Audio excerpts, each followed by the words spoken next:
All right, so as we are sort of trying to connect our proposal, our design proposal, to some thumbnails, there's sort of a block that sometimes happens, and I think the easiest way to do it is just sort of power through it. Go back to your design constantly and remind yourself what your design is supposed to be about. What kind of color, what kind of design strategies, what is it that your entire design is about, and starting with your thumbnails, work on that.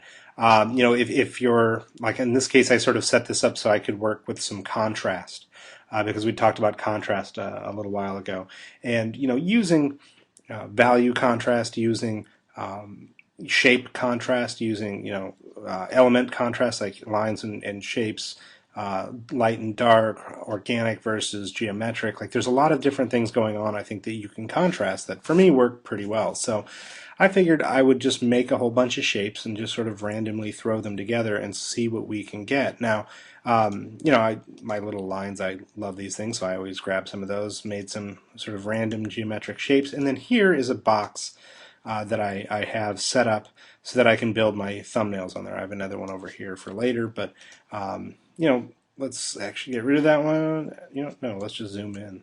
There we go. So I can snug in all my stuff. And there we go. So these are the shapes that I'm going to build my design on there out of. So what I want to do first off is I'm just going to copy and paste some of these on here. And it looks like I didn't get that to the back, but now it is. And I just want to start playing with it. Let's give it an angle. Sure, right? Why not? Let's grab these ones here. That seems like a nice contrasting movement. This diagonal with this like sort of stationary circle. I'm going to, I don't know, grab one of these just to see what it does. It doesn't seem to have a fill on it, so let's give it a white fill so I can see where it goes. Where did you go? There you go. Sure, that looks pretty good. Let's see, maybe tuck it behind the circle there. Where are you? There we go. Okay, so that's starting to work out pretty nice. Let's see what happens when the stroke gets turned off. Okay, yeah, why not? Kind of an awkward little shape, but that seems to be fine. Now I can come in with these here, and I can see if I can sort of put a little bit of tension against that scale right there. Drag it out. I don't know, just kind of going with it, right? Not really thinking too much, just sort of reacting to it at this point.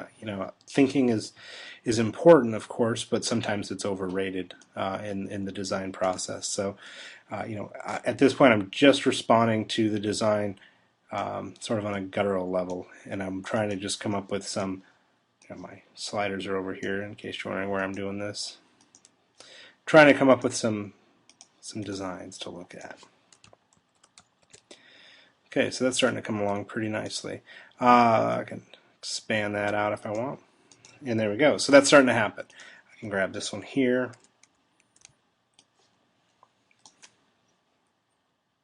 See what that does. Okay, now I can see that there's sort of a cluster of tension building in the center that I actually kind of like. I want to see if I can play with that even more. Some of these, yeah, I feel like the stroke needs to be turned off. This one here, definitely. Let's see what that does. Okay, that's not bad. Now, here I'm going to, and this is sort of just kind of a goofy little thing that you can do, but you can actually rotate under the transform menu, rotate. And on this one here, let's just go 20 degrees. And then we copy it.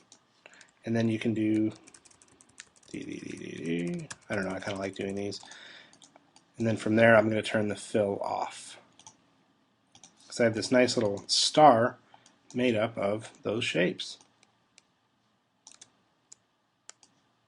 Oops. Grab those, all of those. I'm going to group them together. You didn't see that, but it just happened. I'm going to stick that in there because that actually contrasts that cluster and kind of chaos there, contrasts that straight line pretty nicely. Let's see if we can put it in a little better place.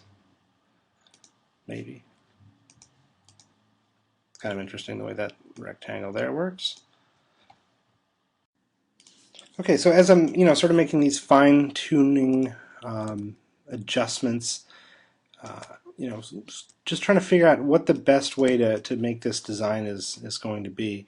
And this feels pretty chaotic, but I think there are enough sort of angles that line up, and there's enough shapes that are similar and sort of repeated themes that I think it'll work. So let's say at this point, I'm actually gonna drop you in here.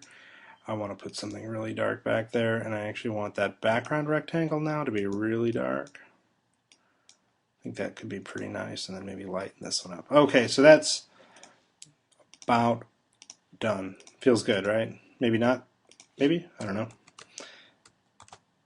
Let's put you back. Sorry, I'm going to get picky now. There we go. Okay, so what I can do at this point is just grab a copy of that rectangle in the back, line it up, and then I can crop. And there's our design. Now I can tell you that there's some issues, like this whole gray thing feels pretty flat to me. And suddenly down here, I need to put something down there in a serious way. Let's try that, and then maybe let's try one of these across there. Bring it to the front. Okay, so let's try that now. Sometimes it's only when you crop it that you start to see how bad your design is. Okay, so we've got our thumbnails now. So at this point, what you're going to want to do is make 4 of these, and I'm just going to clear off some of the chaff here. And you want four thumbnail designs, and these aren't perfectly lined up, but they'll be just fine for right now. And oops, let's grab you guys. I've already made 3 others. Sorry, my mouse skills tonight seem to be pretty bad. And then at this point, you can line these up.